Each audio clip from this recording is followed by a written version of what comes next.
Hey, what's going on, guys? It is Shmeet back here with another video because we got to talk about the trade deadline with the Charlotte Hornets because that's what I do, is talk about Charlotte Hornets, Charlotte Hornet content. So subscribe and like and all that jazz because this is pretty exciting news around the league. We got Vucevic going to the Bulls, as many of you may know. Evan Fournier to the Celtics, Aaron Gordon to the Nuggets. A lot of moves. Celtics stayed put, and we're going to talk about why that was a mistake. And we're also going to start it out with Brad Wanamaker because that is one move that we did end up doing, is getting ourselves a backup point guard and a replace for Melo. I'm going to give my thoughts about that and basically the money aspect about this offseason and why we should have traded away either Graham or Monk. So let's get right into it.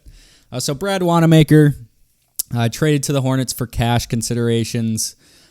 Pretty smart move for the Warriors because they recognize that there's buyout candidates on the market. You got Andre Drummond, you got LaMarcus Aldridge. I forget his name, but it sounds like LaMarcus Aldridge is going to Miami. I don't know where Drummond wants to go. My guess is probably the Lakers. I don't know if they can make the money work because they didn't really trade away anybody to make the money work, but they might still be able to do it. But Let's focus on Brad Wanamaker. Stats this year: 5 points per game, 2.5 assists, 21% from three. Can't really space the floor this year, but he's shown it in his 2 years in Boston. He was pretty efficient from the field and from three-point land there, and he was playing as a backup. He's kind of at a higher role, more minutes per game on the Warriors, and I don't think he was really accustomed to that change. So he's going back to like his Boston role with the Hornets, which is basically just existing on the floor and spotting up for threes, and that like he's gonna get kickouts from PJ Washington, Cody Zeller. He's gonna get passes from all these guys because all of our guys are pretty unselfish. I mean, Terry and Malik Monk like to shoot it, as I'm gonna get into Malik Monk later in this video, but he's gonna get his opportunity. I'm guessing like 10 to 15 minutes a night max. But he is an older backup point guard. He can show some things about what he's learned from his overseas days in his 20s, because people don't realize he didn't come in this league at like age 19 or even like 25. He came in the league at 29. He's experienced a lot of basketball. So if he can pass something down to like Devontae Graham, Terry Rozier, LaMelo's going to be there, even though he's not on the court. He can still be around Brad Wanamaker. So I think that's a positive aspect of a veteran point guard, is they can provide those leadership qualities for our younger point guards. Terry Rozier is not really that young, but yeah, and also he's on a minimum contract, 1 year. We didn't have to trade anybody away from him, just like our cash, and we got a ton of it, as we're going to talk about for this offseason, but we probably won't re-sign him in free agency. He's just a serviceable backup point guard, leadership qualities. So all in all, I like the move. We needed another backup point guard with LaMelo out for the rest of the season, but I don't want to focus too much on Brad Wanamaker because he's really not that big of a deal. I really want to talk about our lack of deadline moves and really what this means for the offseason, because it'll be very interesting what the Hornets decide to do. And I didn't really expect too much at the deadline. All I expected was either a Devontae Graham trade or a Terry Rozier trade. But I should have known our past history with trade deadlines is rough. Like, we have not made a trade deadline, like a significant trade deadline, in a lot of years. And I even looked it up to back myself on this. And the last notable trade deadline move that we made is trading away Jared Wallace in 2011. I know a lot of my people watching this video, a lot of my subscribers don't know how good Jared Wallace was, but he was an all-star for us in 2010, and we traded away the next year for a bunch of nobodies. So bad move by us. But anyways, we got to talk about what we're going to do this offseason, because we didn't trade away Devontae Graham or Malik Monk, and that was just a big mistake in my eyes, because as I'm going to show here with all the math of the salary cap, the NBA is all about money. We don't have money to give to both of these players. In short, the Hornets have a qualifying offer on Graham, which basically means that if another team offers him a contract, we have the ability to match that contract. And I was thinking to myself, like, what is Terry Rozier's value? Like, what is he going to ask this offseason? And I saw a report that Lonzo's agent said he was looking for $20 million as a restricted free agent this offseason, and I don't think Terry Rozier is that far away from Lonzo Ball.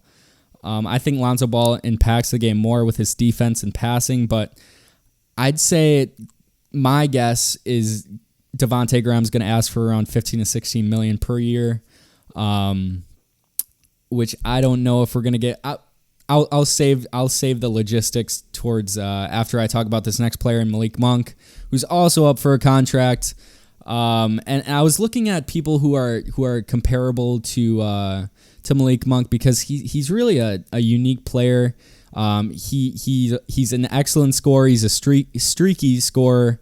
You can kind of rely on him for in the scoring aspect, but he does not play defense. He does not pass. Some games he has like 4 assists, and that even gets me surprised. So I thought of like a Jordan Clarkson type. I don't know if he's gotten this comparison in the past, but that was my thoughts behind it. And if Jordan Clarkson got a 4-year, $51 million deal, which is basically like 11 and 12 million a year, I think the last year of his deal is going to be 14 million.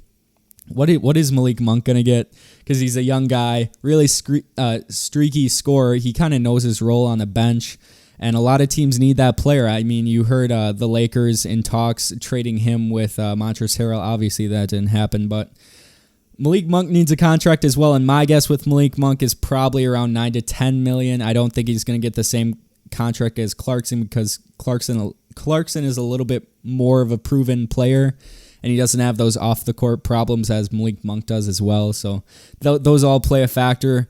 But let's get down to the math of this offseason, because this is just what really pisses me off when I sat down and looked at the salary cap, looked at how much money we have this offseason, and how much we would have to pay all these players. Oh, my God. Let me just read off the money. So I'm going to have a graphic, probably one of the two sides. Salary cap as of 2021 is 109 million. We have 91 million under contract for this offseason, which means guys that are under contract are like Gordon Hayward, PJ Washington, Miles Bridges, Terry Rozier. So we got 81 million. So that frees up about 28 million to re-sign and sign other players on different teams, as every team does in the offseason. If Graham wants 15 million and Monk wants 10 million, I mean, I don't know if you guys can do the math, but that only frees up 3 million for us to sign other players, to get us an actual center, to maybe possibly bring back Bismack or Zeller. I'm not saying we should, but this just shows you that we don't have the money to pay both of them.